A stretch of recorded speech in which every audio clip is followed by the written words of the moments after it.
اس وقت میں ڈاکٹر قبلہ ایاز چیئرمین اسلامی نظریاتی کونسل کے ساتھ موجود ہوں. ڈاکٹر قبلہ ایاز صرف چیئرمین اسلامی نظریاتی کونسل ہی نہیں، پشاور یونیورسٹی کے وائس چانسلر رہے ہیں، ایک بھرپور اسلامی اسکالر کا بیک گراؤنڈ رکھتے ہیں. اس وقت جو ان کی ذمہ داریاں، اور خاص طور پہ اس وقت معاشرے کا ایک بہت بڑا مسئلہ جو ہے وہ جنسی تشدد ہے، ریپ ہے، ٹاپ پہ یہ ایشو آیا ہوا ہے. ان سے جانتے ہیں کہ اسلامی نظریاتی کونسل کی اس پہ سفارش کیا ہے. ڈاکٹر صاحب بہت شکریہ. یہ فرمائیے گا کہ زینب کیس میں اسلامی نظریاتی کونسل نے اس معاملے کو دیکھا تھا. اب دو ٹوک اسلامی نظریاتی کونسل کی سفارش کیا ہے کہ سر عام پھانسی ہونی چاہیے یا نہیں؟ بسم اللہ الرحمن الرحیم. بالکل آپ کی بات 100% صحیح ہے کہ زینب قصور کی جو ہماری بیٹی تھی، اس حوالے سے ہم نے اس پہ بڑی محنت کی اور ہماری اس پہ رپورٹ بھی شائع ہوئی ہے. برسر عام پھانسی کے حوالے سے بڑی لمبی گفتگو ہوئی. اس کی گنجائش تو یقیناً ہے، لیکن پاکستان میں اس وقت کی صورتحال ہے وہ یہ ہے کہ سپریم کورٹ نے اس کو ممنوع قرار دیا ہے. چنانچہ اب سپریم کورٹ کے اس فیصلے کے تناظر میں ہم نے یہ دیکھنا ہے کہ جو موجودہ قوانین ہیں اس میں پھانسی کی گنجائش کیسے نکل آ سکتی ہے. تو وہ ہمارے پاس تعزیرات پاکستان ہے اور انسدادی دہشت گردی ایکٹ ہے. چنانچہ اس میں ہماری سفارش یہ ہے کہ پھر پھانسی اگر جیل کے اندر بھی ہو تو پھر اس میں ویسے بھی گنجائش ہے. طائفہ کا جو ذکر قرآن پاک میں ہے تو وہ تقریباً 40 کے لگ بھگ لوگ آ سکتے ہیں، اور اس کے بعد پھر اگر میڈیا پہ اس کی تشہیر ہو جائے تو وہ مقصد جو عبرت کا ہے وہ اس سے حاصل ہو سکتا ہے. طائفہ کا جو یعنی ٹی وی پہ میڈیا پہ اس کی تشہیر ہو جائے. اب تشہیر کا کون سا پہلو لیا جائے گا؟ ایک پہلو وہ ہے جو صدام حسین کو امریکہ نے پھانسی دے کے کیا اور پوری دنیا کو اس کی پھانسی لائیو دکھا دی، چاہے وہ ریکارڈڈ جو بھی تھا. بالکل. ایک وہ طریقہ ہے. ایک یہ ہے کہ جیسے زینب کے قاتل عمران کو پھانسی ہوئی، خبریں چلی، اس کی فوٹو چلی، لیکن پھانسی کے کوئی مناظر نہیں چلے. آپ کی کیا مراد ہے کہ وہ مناظر لوگوں کو دکھائے جائیں یا جسٹ اس کی خبر کی تشہیر کی جائے؟ کیونکہ خبر کی تشہیر کے معاملے میں تو عمران کی تشہیر ہونے کے باوجود یہ واقعات اور بڑے ہیں، کم نہیں ہوئے.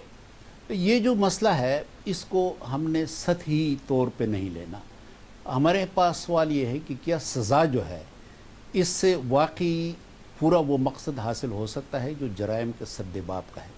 تو اس پہ بھی ہم نے بہت لمبی بحث کی ہے اور اس میں اور بہت سارے وجوہات ہیں، لیکن سزا بھی ایک عامل کے طور پر ہے. تو اس میں یہ ہے کہ اگر عبرت کے حوالے سے سزا کی شدت اور خفت، اس میں پھر جب پھانسی ہو جائے تو پھانسی کے مناظر بھی اگر دکھا دیے جائیں میڈیا پہ تو وہ مقصد حاصل ہو سکتا ہے. لیکن ہم نے یہ بھی ہماری جو رپورٹ ہے اس میں ہم نے یہ کہا ہے کہ بہت سارے دوسرے عوامل ہیں کہ جن کی طرف ہم نے توجہ دینی ہے. اس میں سزا کی شدت اور خفت کے علاوہ سزا کی یقینیت اور عدم یقینیت، اس پہ بھی غور کرنا ہے، کیونکہ ہمارے ہاں بڑا مسئلہ یہ ہے کہ سزا کی یقینیت نہیں ہے. یہ کیا ہم کلیئر عام آدمی سے ہم گفتگو کر رہے ہیں نا، عام آدمی کو ہم کیا بتائیں کہ اسلامی نظریاتی کونسل جو ہے وہ کیا کہتی ہے کہ کسی کو جس طرح صدام حسین کو پھانسی دے کے امریکہ نے پوری دنیا کو دکھا دیا، اسی طرح ریپسٹ جو ہیں ان کے پھانسی کے مناظر کیا پوری دنیا کو دکھا دیے جائیں، خاص طور پہ پاکستان کے لوگوں کو؟ کیا میں درست کہہ رہا ہوں؟ آپ درست کہہ رہے ہیں. جرائم کے انسداد کے لیے جہاں سزا کی اہمیت ہے تو اس میں عبرت کے طور پہ اس کی تشہیر میڈیا کی اور اس کو دکھانا یہ بھی ہونا چاہیے.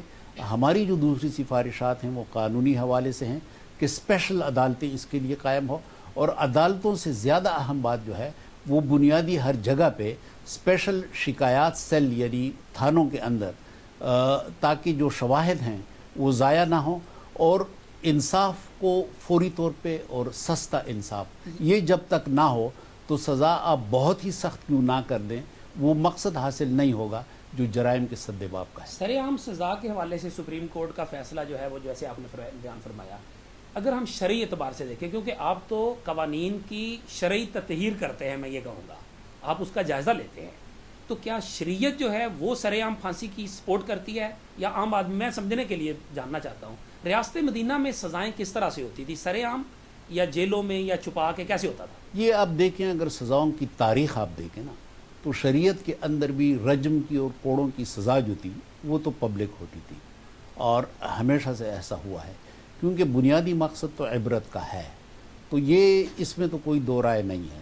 لیکن اب جو نئی صورتحال ہے اس میں بہت سارے اور نکات ہیں جن پہ ہم نے سوچنا ہے. کیوں ہم اسلامی سزاؤں کے معاملے میں معذرت خواہانہ رویہ کیوں اختیار کرتے ہیں یورپ کے سامنے؟ مثال کے طور پہ وہی امریکہ جب اس نے صدام حسین کو پھانسی دی تو وہ یورپ بولا بھی نہیں. اور جب ہم اسلامی ریاست میں اسلامی سزاؤں کی بات کرتے ہیں تو ہم خود سے ہی ڈیفینسو ہو جاتے ہیں. مثال دیتا ہوں, کل کابینہ میں جو بل ڈسکس ہوا, وزیر اعظم صاحب نے خود کہا کہ میں سر عام سزاؤں کا حامی ہوں, لیکن کل جو کابینہ میں بل آیا اس میں سر عام پھانسی جو ہے وہ ریپس کی نہیں ہے شامل. ہم اب کیوں معذرت یہ خانہ بالکل رویہ؟ میرا خیال یہ نہیں ہے کہ یہ معذرت خواہانہ رویہ ہے. وہ یہ ہے کہ آیا ہم نے جزوی طریقے سے ایک مسئلے کو لینا ہے یا کلی طریقے سے. تو میرے خیال میں یہاں پہ تھوڑا بہت جو ایک سوال پیدا ہوتا ہے وہ یہ ہے کہ اس پورے مسئلے کو ہم نے ہولسٹیکلی لینا ہے, کلی طریقے سے لینا ہے. تو اس میں بہت ساری اور وجوہات اور اسباب بھی آ جاتے ہیں. تو اگر ہم ایک عمومی رائے بنائیں تو یہ ایک لمبی گفتگو بن جاتی ہے کہ جو شاید اس وقت ہمارا موضوع نہ ہو. لیکن کلی طریقے سے بھی لینا ہو تو ہمیں سر عام پھانسی سمیت جو بھی اس کے پہلو ہیں ان کو یا کونسل نے دیکھنا ہے بطور قانون کہ کیا قانون ہونا چاہیے, شریعت بھی ہو قانون سارا, یا پارلیمان نے دیکھنا ہے. ہمارے ارکان پارلیمنٹ سب ہم باتیں تو ہم بڑی کرتے ہیں لیکن جو اس کی شکل ہے, قانون کی شکل تمام پہلوؤں کے, جیسے کہ آپ نے کہا مجموعی طور پہ اس کی پریکٹیکل سٹیپ کی طرف ہم نہیں جا رہے.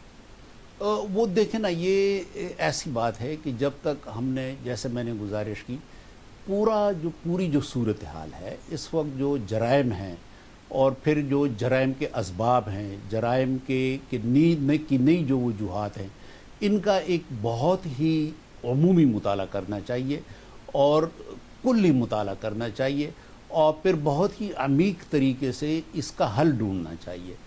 ہم عام طور پہ ہوتا یہ ہے کہ ہم جزوی سوالات کی طرف آ جاتے ہیں جو کہ ضروری نہیں کہ ہمیں اس مقصد کی طرف لے جائیں کہ جو سزاؤں کا اصل مقصد ہے. کیا ابھی اگر ہم یہ کہیں ہماری ریاست اگر اس پہ قانون سازی کرتی ہے, جس طرح کہ ابھی یہ قانون پرپوز قانون جیسے آپ لوگوں نے بھی کہا ہے, تو یہ قانون پھر دوبارہ آپ کے پاس, خاص طور پہ اس میں ایک بڑی امپورٹنٹ بات ہے, وہ ہے کیسٹریشن, کیمیکل کے ذریعے نامرد کرنا. پھر ایک اور ایشو آ جائے گا. پہلے تو آپ اس پہ بتائیں کہ اس کی آپ کی کیا تھنکنگ ہے کہ نامردگی یا اس کو کیمیکل کے ذریعے نامرد کر دینا ریپسٹ کو, کیا یہ شرعی طور پہ اس میں کو آپ کو گنجائش نظر آتی ہے؟ دیکھیں, شرعی سزائیں جو ہیں وہ کسی سے مخفی نہیں ہیں. وہ ہم سب کو معلوم ہے کہ تاریخی ادوار میں, شریعت کے اندر, فقہ کی کتابوں میں یہ پوری تفصیل موجود ہے. نامرد بنانے کا حوالہ جو ہے یہ میری نظر سے تو نہیں گزرا, کہیں بھی نہیں اب تک. یہی مفتیان اعظام سے جو ہم نے سنا ہے وہ یہی بات ہے. تو اس لحاظ سے تو پھر اگر یہ بل آئے گا تو اس بل کو اگر کونسل کو بھیجے بغیر منظور کیا جاتا ہے تو پھر دوبارہ وہی معاملہ آئے گا کہ یہ شک جو ہے وہ, جس طرح آپ بہت سی کونسل جو ہے وہ غیر اسلامی قرار دے چکی ہے شکوں کو, پھر یہ شک بھی غیر اسلامی ہوگی. میں سمجھتا ہوں کہ اس وقت کوئی ابہام نہیں ہے. ہمارے پاس پوری تفصیل اس کی موجود ہے. پاکستان کے جو قوانین ہیں, تعزیرات پاکستان اور انسداد دہشت گردی ایکٹ, ان کے اندر اس بات کی گنجائش پہلے ہی سے موجود ہے. تو میں نہیں سمجھتا کہ کوئی نئی قانون سازی کی ضرورت ہے.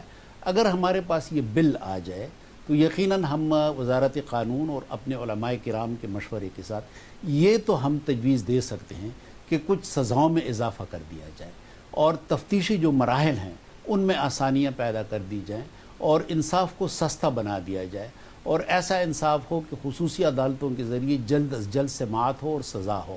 لیکن میں کسی اور ابہام کا میں شکار نہیں ہوں کیونکہ قوانین موجود ہیں. صرف سزا کی یقینیت جو ہے اس کو یقینی بنانا ہے. اس کا مطلب یہ ہوا کہ کیسٹریشن جو ہے, نامردگی کر دینا کیمیکل کے ذریعے, یہ شرعی نہیں ہے. دیکھیں, اس وقت تو ہمارے پاس یہ بل نہیں آیا. اگر بل آ جائے تو ہم نے یقیناً جو ہمارا طریقہ ہے, ہم نے اپنا جو شعبہ تحقیق ہے اس کو دینا ہے اور وہ پھر پوری تفصیل کے ساتھ اس پہ رپورٹ تیار کرے گی علماء کرام کی مشاورت کے ساتھ اور پھر جو ہماری 20 رکنی ایپیکس باڈی ہے. لیکن اب تک کی جو آپ کی معلومات ہیں بطور ایک اسلامی اسکالر, بطور چیئرمین اسلامی ذاتی کونسل, آپ کے نالج میں ایسا کوئی حوالہ نہیں ہے کہ اسلامی تاریخ میں کسی کو کیمیکل کے ذریعے یا کسی بھی طرح سے نامردگی کی سزا دی گئی ہے؟ اس وقت جو موضوع زیر بحث ہے اس میں تو جو میں نے علماء کرام سے مشاورت کی ہے یا معلومات حاصل کی ہیں, اس میں اس قسم کی کوئی گنجائش مجھے نہیں. اور اگر یہ بل آتا ہے تو انڈرسٹوڈ ہے پھر وہ غیر اسلامی ہوگا. وہ جب بل آئے گا تو رائے جو ہے آفیشیل وہ تو ہم اس وقت دے سکیں گے کہ جب ہماری ایپیکس باڈی کے سامنے یہ پیش ہو.